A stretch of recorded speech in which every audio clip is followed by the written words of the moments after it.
I'm super excited for this incredible segment that I prepare. And let's get straight to it. Cable, you've been described as the winner's edge for high performers. Can you break it down what the edge really means and why it's beyond just hard work and motivation? The winner's edge. There's often just very small amount of change in very specific areas of the human body, and then you can get the edge that you are looking for. Like the hockey player, he's allergic to all of his clothes. Clearing out that energy that causes his clothes. He was trying to make shots. He was good on the ice, but every time he went to hit and make a goal, he wasn't able to. I spoke with him, and I could tell that he didn't like the fabric on his body. I cleared that out, and he started making shots. The first time within 15 years, this team went to nationals. They hadn't gone there because they were having difficulty with certain things like this. So the winning edge is you things you've never thought about, but they're affecting your performance.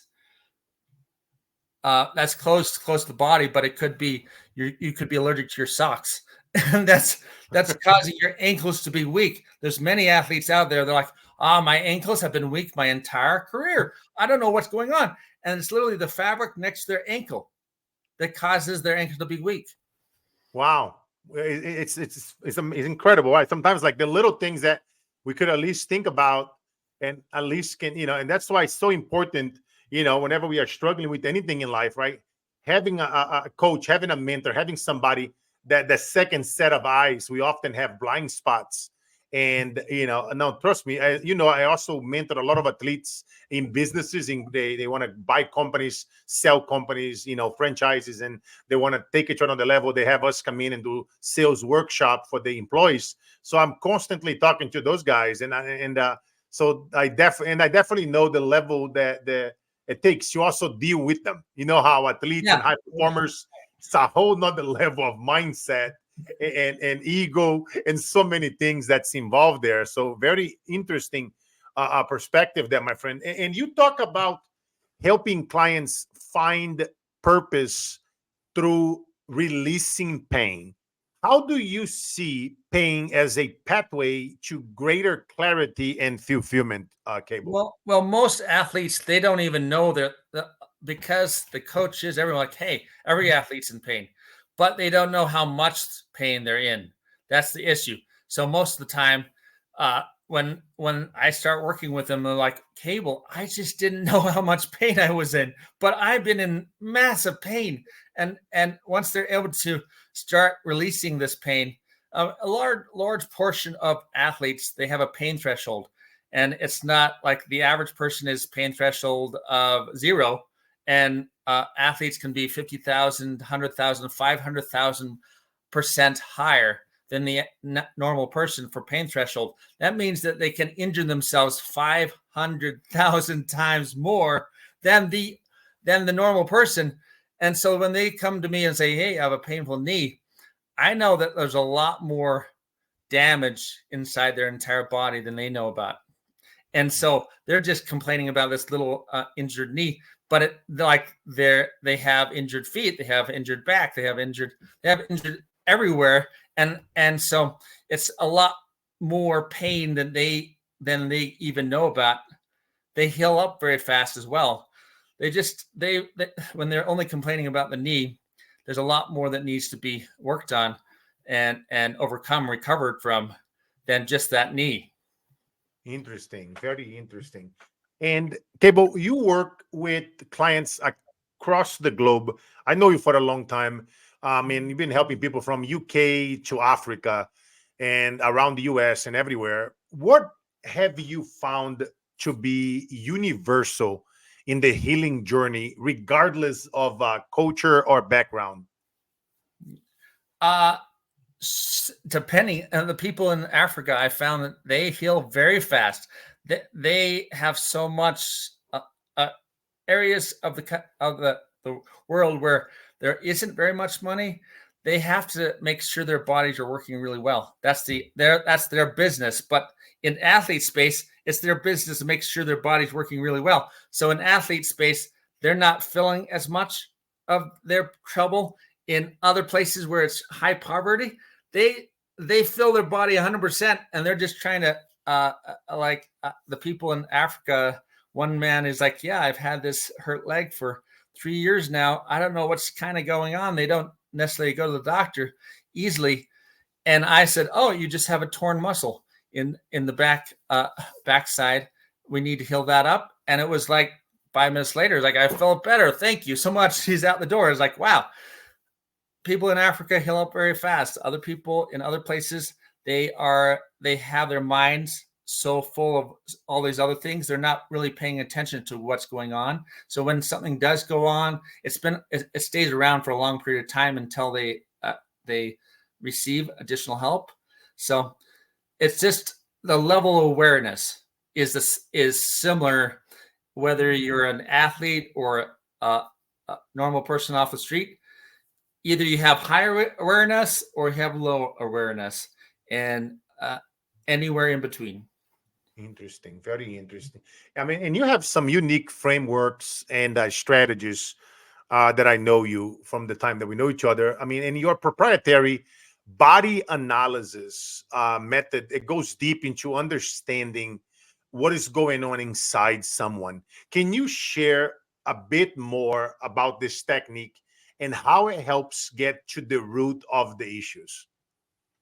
Well, there's several different systems, layers. We have a physical body, we have emotional body, a mental body, spiritual body, lots of different bodies that make up our system. And people are like, well, yeah, I've got a spirit, but they never think to that level. As the physical body has a digestive system, the spiritual body has a digestive system. What? No, my spiritual body doesn't. Yeah, all these bodies have digestive systems. So sometimes it's not occurring on the physical body, it could be occurring in the spiritual body digestive system. And we know the good book says all things are created spiritually for physically. So sometimes the issue, I might have someone who's like, I have a painful upper leg. It's like, oh, yeah, you tore a muscle. It's like, yeah, I healed that up, but I still have a painful upper leg. It's like, yeah, your spiritual muscle on the upper leg is still torn.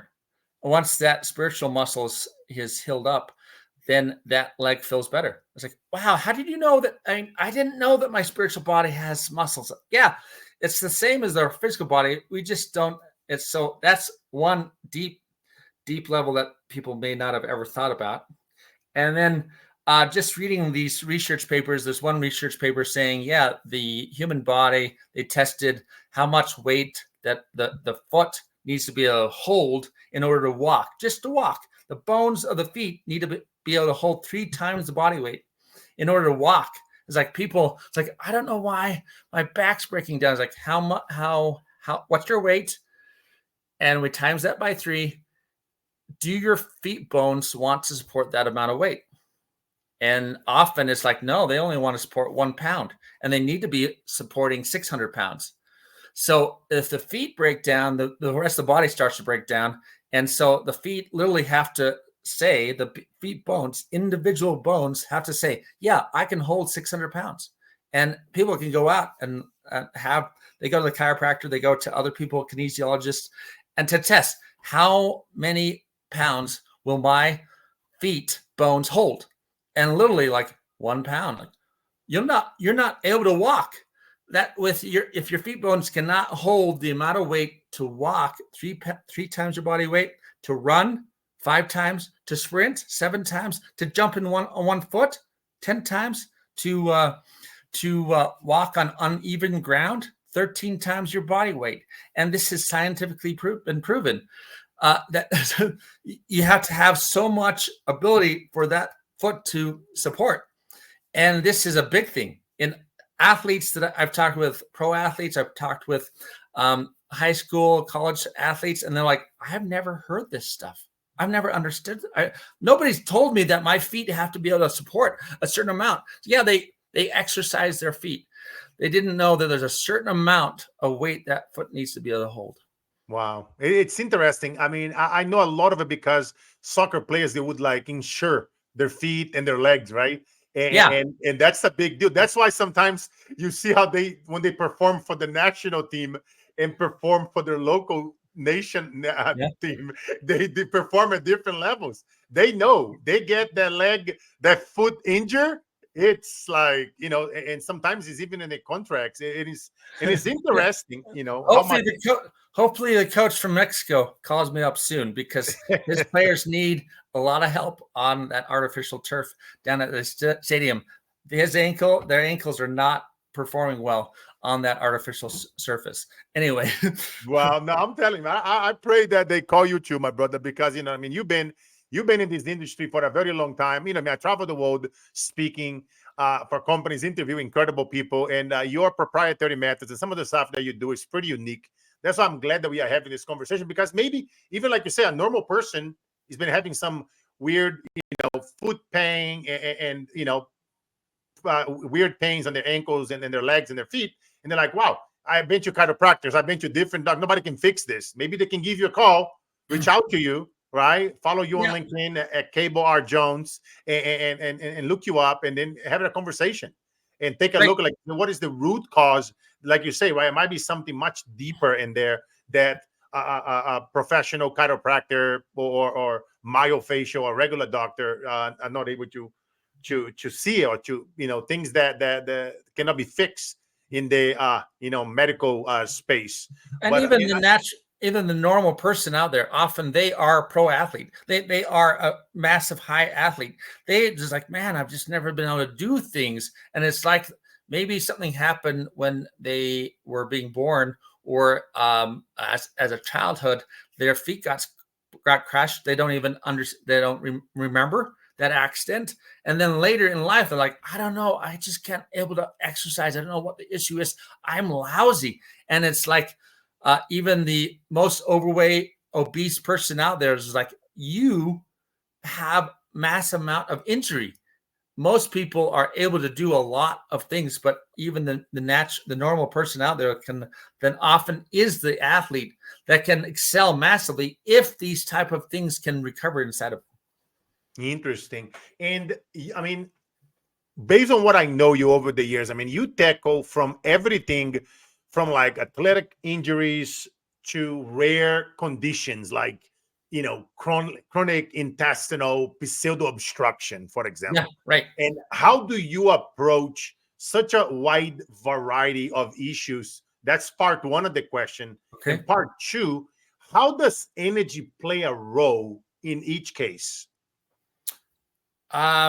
So often I'm researching, maybe watching a documentary like on CIPO.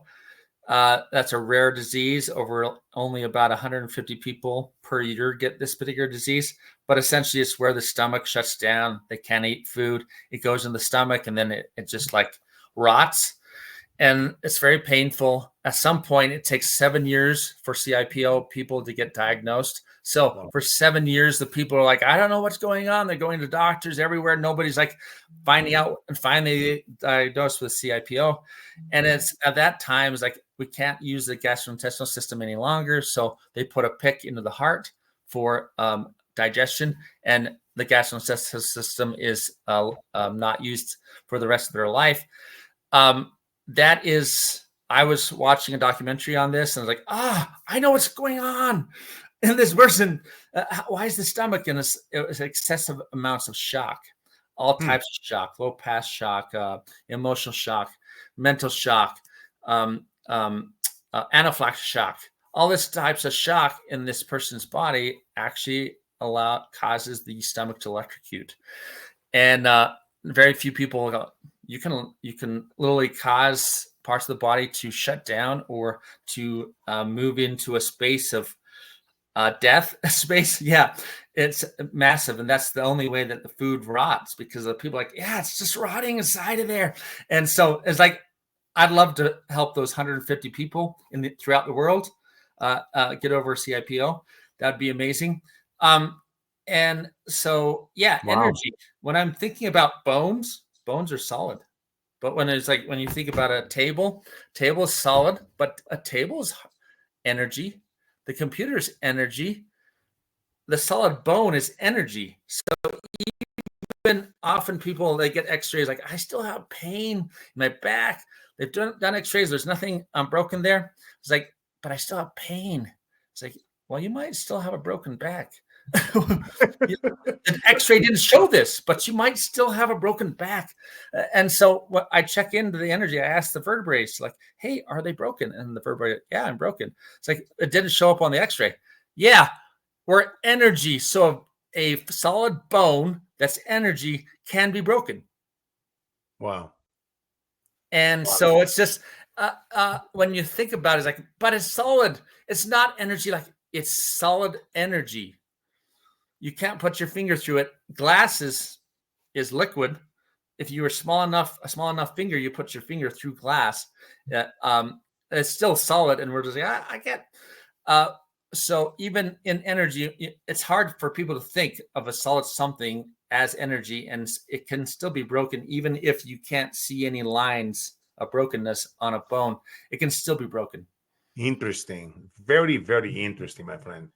And I mean, with your work in energy healing, Cable, and extensive experiences in water conservation, I mean, you are addressing like wellness on a personal and planetary level. Do you see a connection between the two?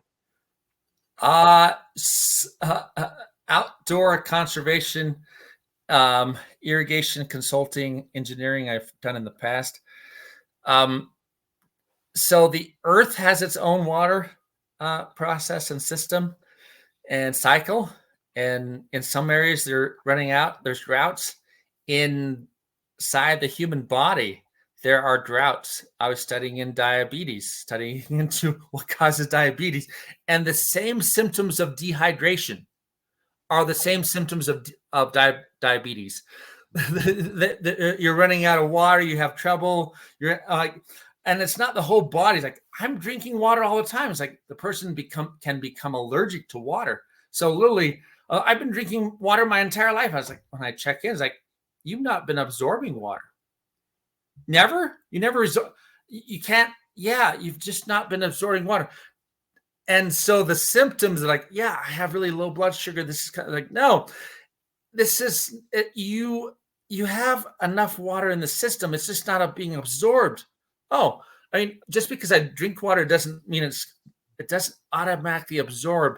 So there's all sorts of things that can. So then I was like reading up on sleep deprivation for diabetes, and someone who is sleep deprived, their pancreas naturally releases less insulin when there's sleep deprivation. And there's like, how many people have sleep deprivation?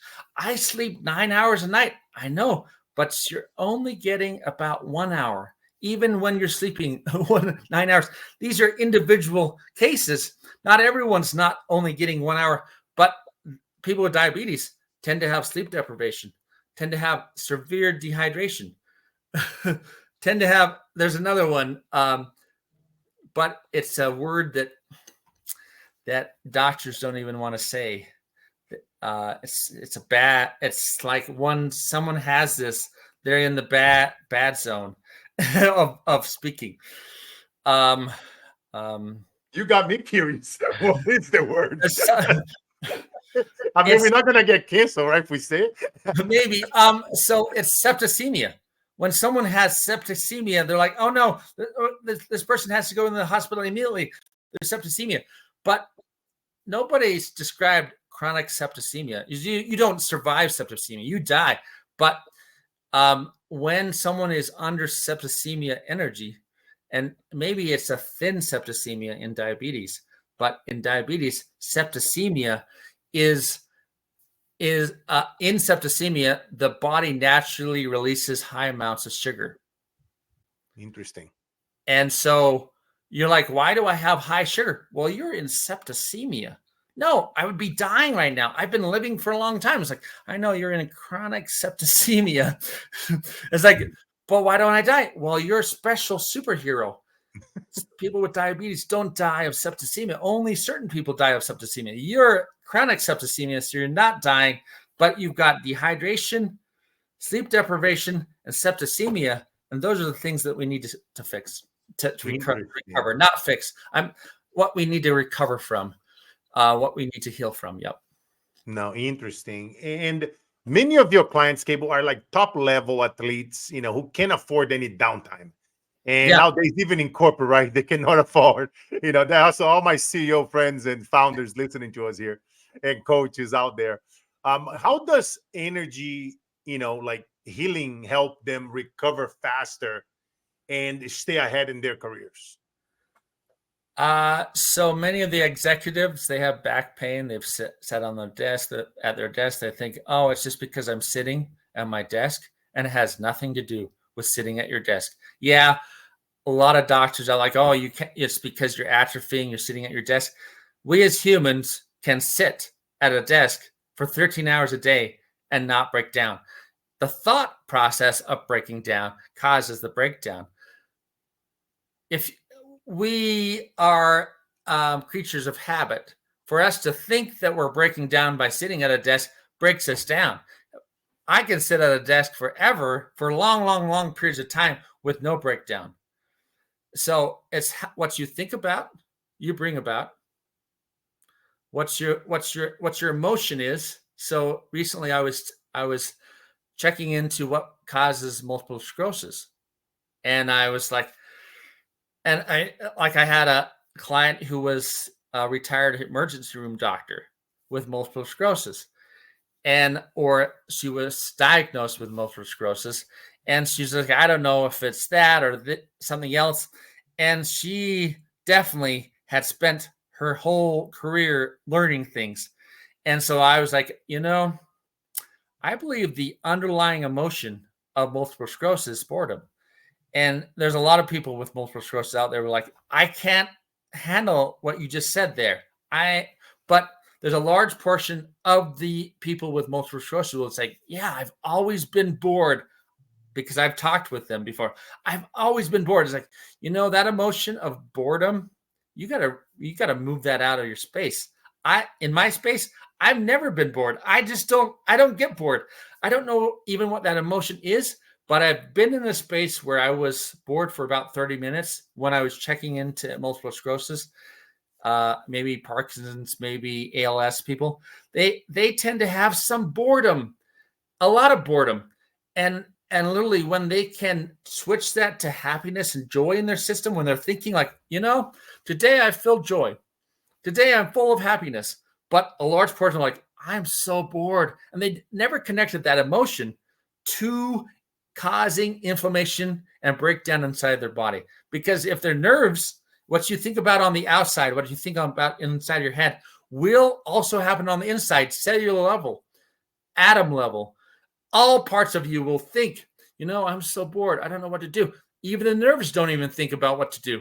They're like, I don't know what I'm supposed to be doing. They're not healing up the body. They're not automatically healing up things. They're just like, I'm so bored. I don't know what to do. And their nerves are breaking down because they're bored.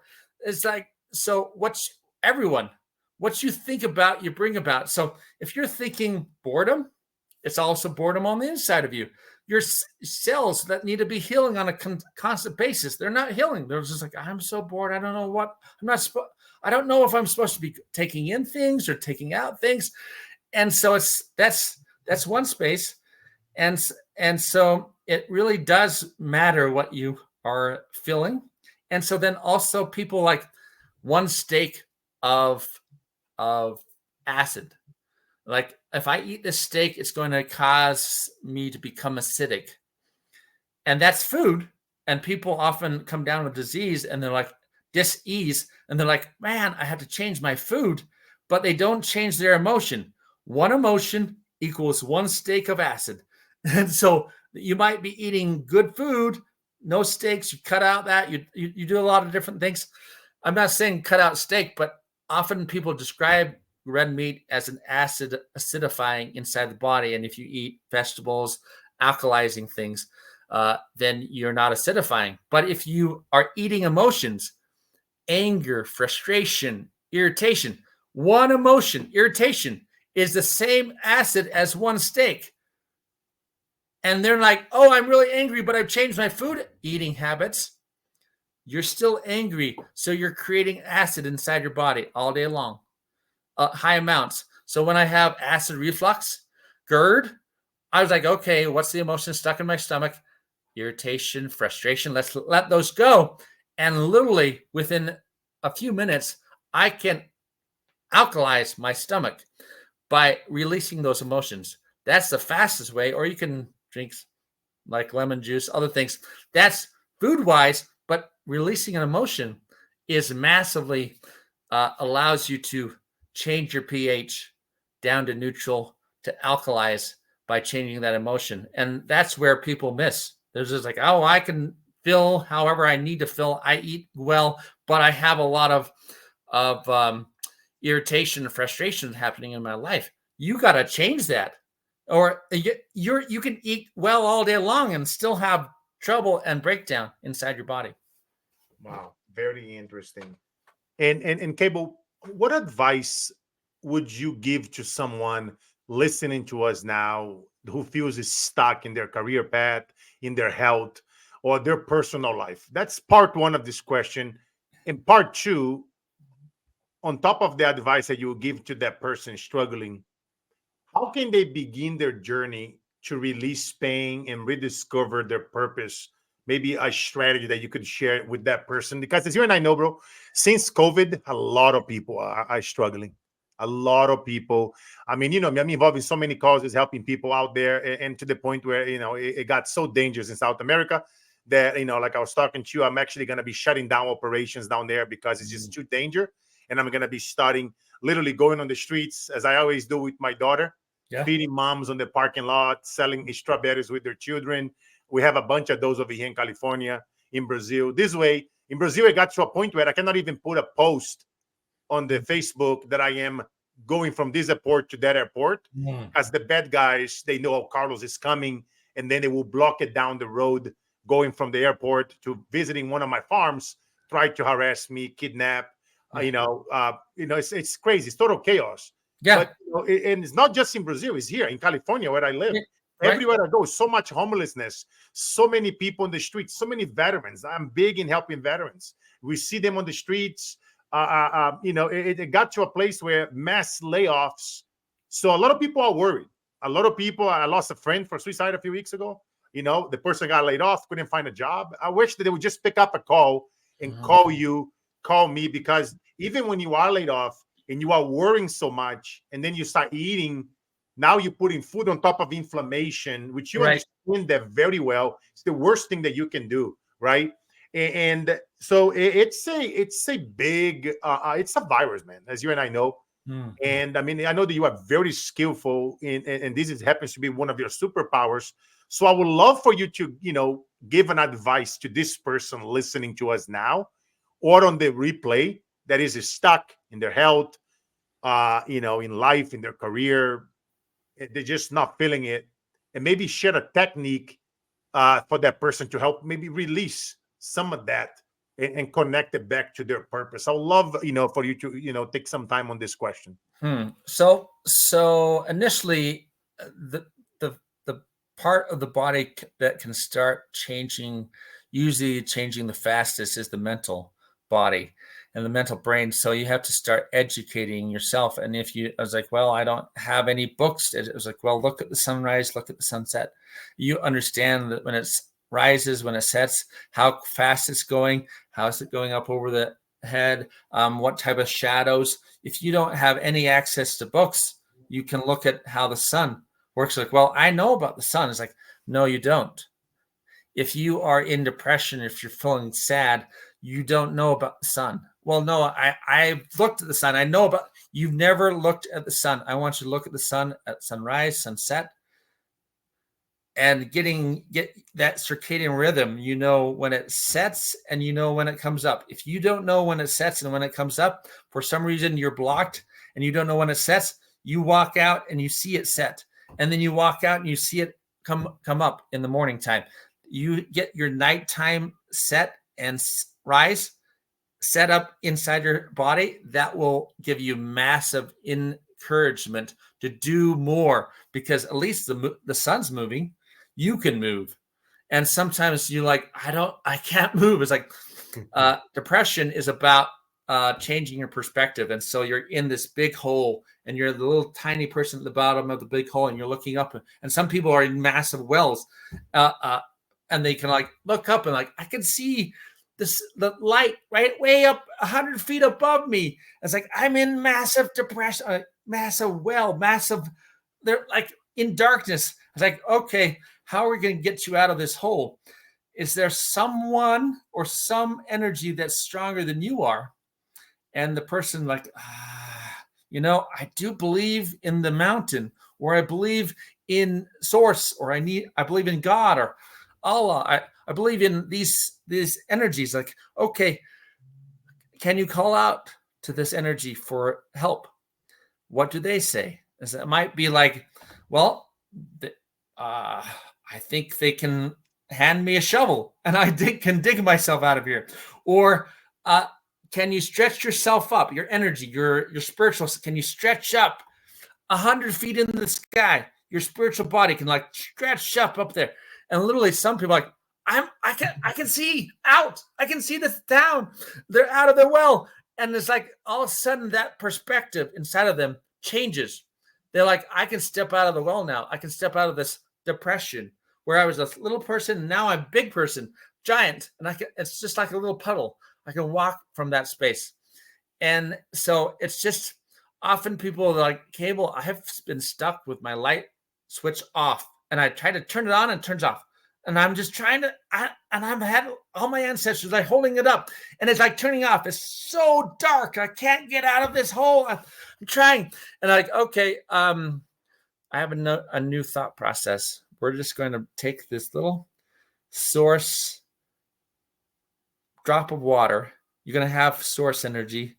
You're going to have Jesus. You're going to have Buddha. You're going to have someone, and they're going to come and drop this little drop of water, bright drop of water inside your chest, and it's going to start spreading out.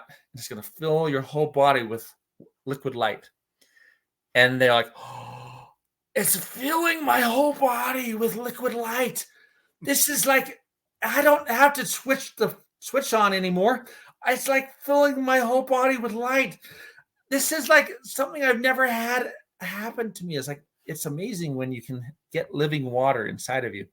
It's none of this stinky, nasty smelling water that's inside of you. It's like starts turning into life, and you are able to then step out of that space into a new space that you've never known before. And often people who are like addicted to alcohol or drugs, they just have all this garbage.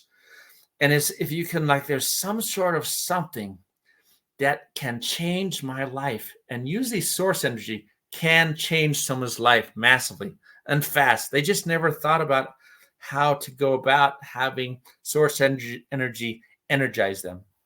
Yes, no, I love it, man. It's such a unique perspective. As you're I've done a lot of studies over the years, with Tony Robbins and many people that mentor him on his strategic intervention. I love metaphors, and you got to be careful, right? Like you say, like those metaphors and those identities that we label ourselves, right? I'm stuck. I cannot get out of this hole, and all this crap that we feed our mind. And then, like you say, also the drugs, the alcohol, those things that we are putting in is creating that inflammation. Nothing against having here and there, but sometimes we put in that stuff in our body for so long, and it's only like, it's not fixing anything. It's just numbing us for a bit, for that moment. Often the alcoholic is, it's not, the body has, the cells have a part of the cell can deal with no oxygen. It can actually create energy in fermentation, no oxygen environment. It can also produce energy in oxygen environment. There are some athletes that run 500 miles, ultra marathons. They work under very high amounts of no oxygen environment. They can run without any oxygen for 500 miles. And people like are running out of oxygen. The people who are on the oxygen level, they have more difficulty than the person who can exist with no oxygen for long periods of time. Their cells perform under no oxygen. There are some athletes that only have the oxygen. If they develop the non-oxygen side, that would be beneficial for them. And the non-oxygen, if they develop the oxygen side, that'd be beneficial. You can increase your athletic ability if both of these sides are used sufficiently and effectively throughout your entire life. But if you're just only using one or the other, you might produce more alcohol, fermentation, alcohol inside your body, and then you start drinking it on the outside. When you get enough of it on the inside, made by your own body, alcohol, then you start drinking it on the outside of you. So people who are alcoholics, like, I am having trouble quitting. It's like, we got to work with your body so it stops producing alcohol inside of you, so you can stop drinking on the outside of you. So usually what you find on the outside of you that you're having difficulty with is also a problem you have on the inside of you. Wow. Such an interesting perspective, my friend. And Cable, as we're getting towards the end here, what an incredible episode. And thank you for bringing it, your A game into this show, as I knew you're going to bring it. And that's why I made this suggestion to change it the last minute you live. And Cable, what is the best place for them to follow up with you? Where do you hang out the most on social media? Is it on social? Is it better to go on your website? What is the best place to follow up and get a hold of you? I usually have people access me on WhatsApp, but LinkedIn. I don't know if I'm. We can probably send out some links. Put links in the bottom of the podcast. Oh, yeah, on the bottom of the comments, and then you are also tagged. We're actually streaming this live on LinkedIn. Okay. So a lot of people that are already on LinkedIn, they'll be able to follow you from here. LinkedIn would be beneficial right now. It would be great. I tend to have most of my work done through referrals, but here's a referral here. So, LinkedIn would probably be the best place to. And for you guys, my loyal listeners, for you guys listening to the show on our carlosinspireshow.com every Monday at 7:17 a.m. Pacific time, we release a new episode. You guys that are listening, you can go to Cable R. Jones on LinkedIn and drop a follow to my friend Cable, and he will connect with you back, and you guys can message him there and then have a conversation on WhatsApp and any things that you guys are going through. You maybe tried so many different doctors. I know that I tried so many things over my lifetime. I had a few calls with Cable. Cable know a little bit about my story, my wife and my daughter. So I use all the apps. So there's some people who don't like WhatsApp. They go to Telegram. They have Facebook. I know some people don't like to communicate on the phone. So I talk with people on the phone. So some people aren't online or social. So I speak with them on the phone. Sometimes I meet with them in person. So it just depends on the person and how they would like to interact. No, man, I know that about you, man. It's you and another friend of mine that I have. He's out there helping a lot of like leaders of the world. He helps all the presidents and very powerful people. And he flies in. He's like, no, I'm old school. You call me on the phone, and I will fly in, and we'll make it happen. And Cable, as you know, my final question of the show that I ask every guest that's been here before, all the legends, and now you are part of that tribe. It's about your eulogy. It's 70 years from now. Yeah. You're going to be 100 years old. Yeah. And your best friend is going to be reading it. And he's going to say, Cable Jones was ... In your own words, who was Cable Jones? All right. Cable helped hundreds of thousands of people. I often work with people who are connected to 1 million people, 10 million, 100 million people. One person connected to all those people, and I can heal that one person or help that one person recover. So everyone, you might like, man, I'm not spreading my word fast enough. And it's like, well, you heal the one, you heal yourself, or you have someone help you heal, and that changed the entire world. So yeah, Cable Jones helped change the entire world. Wow. I love that, my brother. I love that. And there you have it, ladies and gentlemen. Cable Jones, episode 80 of the Carlos Inspire Show. I appreciate you guys. As you guys know, this show is free. The way how you guys can help us is by listen, is by subscribe, is by dropping a review on Apple, on Spotify, iHeartRadio. We are a 5-star show on all those stations. We've been doing the show for several years now. We have legends. They are no longer alive.